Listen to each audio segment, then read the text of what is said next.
I took my daughter to the ER last night because her ear hurt. They told me to watch and wait. That visit cost me $75 with my ER copay, and I didn't even get a prescription.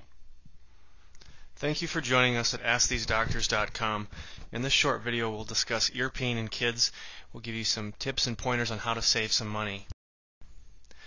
Ear infections are very common. They're often related to having a recent cold. Ear infections also mean otitis media or otitis externa in medical speak. The cause is fluid and pressure building up behind the eardrum.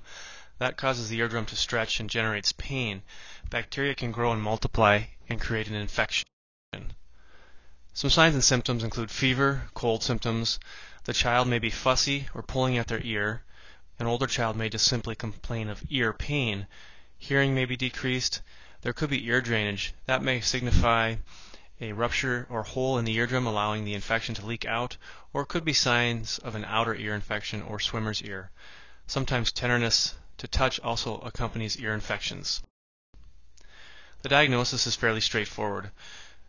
Acute onset of symptoms, signs of fluid and inflammation are present when your doctor looks in the ear. Treatment options. The American Academy of Pediatrics has published guidelines to help doctors decide who and when to treat children with ear infections. There are two treatment options. The watch and wait approach is the newer approach, and we'll go over that in detail, or to simply treat with antibiotics. Parents often want to know which option is best and why. Ear infections are among the most common reasons that pediatricians prescribe antibiotics. Reasons to avoid antibiotic therapy include side effects and antibiotic resistance.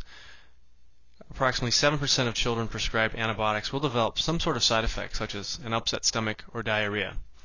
Antibiotic resistance means that the bacteria, the bugs, are getting smarter, and they're figuring out ways to overcome the antibiotics we try and use to kill them. Some studies show that up to 80% of ear infections actually will resolve on their own just by treating the symptoms and not taking an antibiotic. The watch and wait approach is only appropriate if the diagnosis is certain.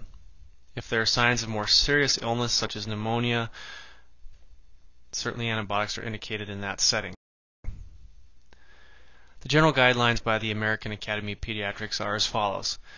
For children 6 months and under with signs of an ear infection, antibiotic treatment is indicated.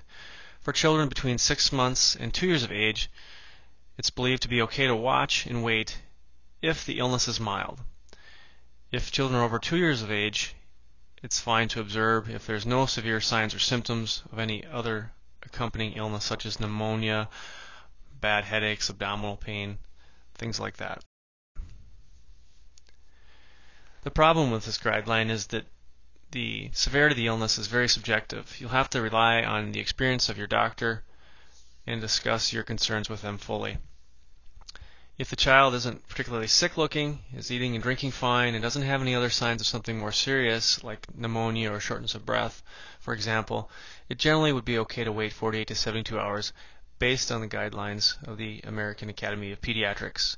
However, if this option is the route chosen, ask for a backup prescription. That'll save you a return trip to the office, which might be a $100 visit.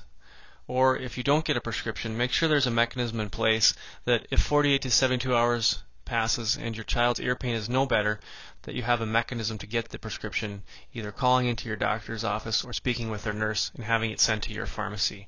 That'll save you a trip to the ER, which is very expensive, or a trip back to the clinic. Ear tubes.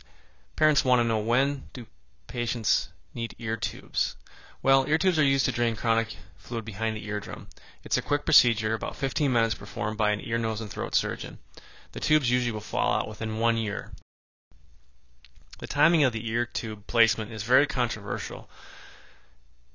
Factors include the duration of the fluid. Some sources say several months or more, if there's accompanying hearing loss, or if there's risk for developmental problems such as speech delay or learning delay, or if there's been no response to multiple rounds of antibiotics and the infection fluid persists. These all may be indications for ear tube placement. Please talk to your doctor more fully about this. An outer ear infection is often called the swimmer's ear, or in medical speak, otitis externa. The cause is a damp ear canal that allows bacteria to grow. Avoid using cotton swabs inside the ear canal. This will remove protective wax and also may scratch the ear canal, which is another mechanism to create infection. The key to preventing this is to dry the ears after swimming, either by tilting the head side to side, or there are some over-the-counter drops which you can find at almost any pharmacy to help dry out the excessive moisture. Treatment is generally simple.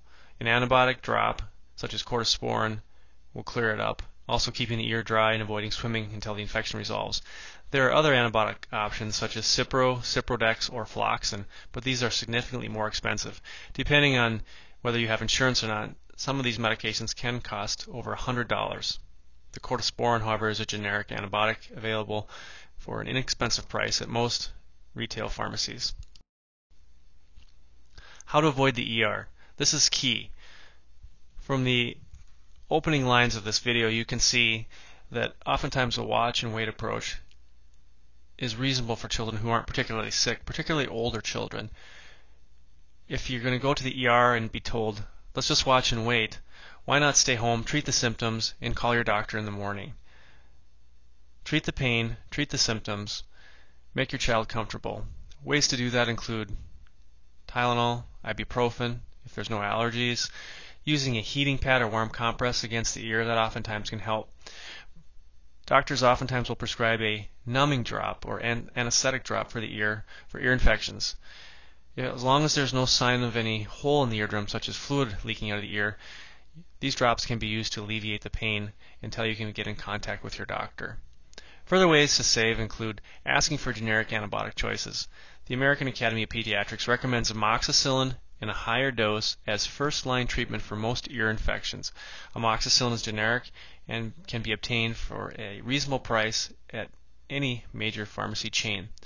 Ear drops, as we discussed above, the anesthetic drops oftentimes will alleviate pain, may allow you to get by without even needing the antibiotic.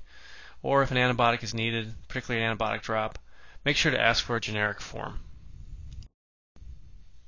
If there's any concerns of serious illness, always consult your doctor or come in for a medical visit.